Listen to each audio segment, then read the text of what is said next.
Bonjour, bienvenue dans cette nouvelle vidéo. Aujourd'hui, nous allons rapidement voir en fait comment insérer des liens sur Blogger dans un article, tout simplement des liens. Car effectivement, là nous sommes déjà dans Blogger, j'ai commencé à écrire un article. Et dans Blogger, on n'a pas le bouton habituel pour associer, pour créer des liens. D'habitude, c'est un bouton comme ceci, qu'on retrouve généralement dans la barre d'outils. Sauf que là, dans Blogger, eh bien, il faudra utiliser l'option associer que vous voyez ici. Alors, par exemple, si on veut insérer un lien, j'ai par exemple une page web, je copie le lien. Donc, nous décidons de la mettre dans l'article. Et là, en fait, ce n'est pas suffisant. Le lien, effectivement, est copié, mais il n'est pas activé. Alors, pour activer ce lien, pour l'associer à une adresse, on le sélectionne et on clique sur associer. Et donc voilà, c'est automatique. Donc là, vous voyez que la couleur du texte a changé. Elle est en mauve et en souligné. Cela signifie donc que le lien est actif. Une autre manière, eh bien, c'est de, par exemple, choisir un mot que l'on aura déjà écrit.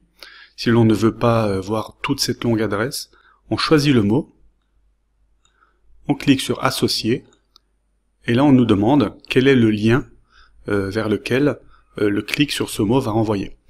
Donc nous copions notre adresse que nous avions avant, une adresse web, ça peut être également une adresse mail, si on veut par exemple les gens nous contactent, et on clique sur OK. Nous pourrons choisir les options d'ouvrir ce lien dans une nouvelle fenêtre ou de nofollow. On clique sur OK. Voilà.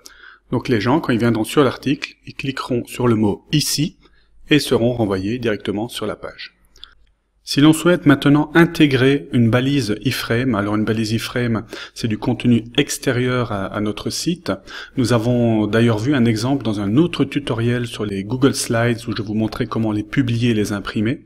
Donc je vous mets le lien dans la description de cette vidéo vers ce tutoriel. Donc voilà, donc le code qui sera généré dans Google Slides. Tout ce code, si l'on veut l'intégrer dans un article Blogger, donc on copie tout ce texte et dans notre Blogger, on va par contre dans HTML ici, en haut à gauche, et l'on va copier en dessous tout notre texte. Nous revenons dans Rédiger, et là vous voyez, notre diaporama s'est intégré. On peut après remodifier un peu la mise en page. Voilà. C'est déjà fini pour ce tutoriel, donc si vous avez aimé cette vidéo, n'hésitez surtout pas à mettre un pouce bleu, un like, et encore mieux, si ce n'est déjà fait, à vous abonner à ma chaîne YouTube. Je vous dis donc à bientôt pour d'autres tutoriels vidéo.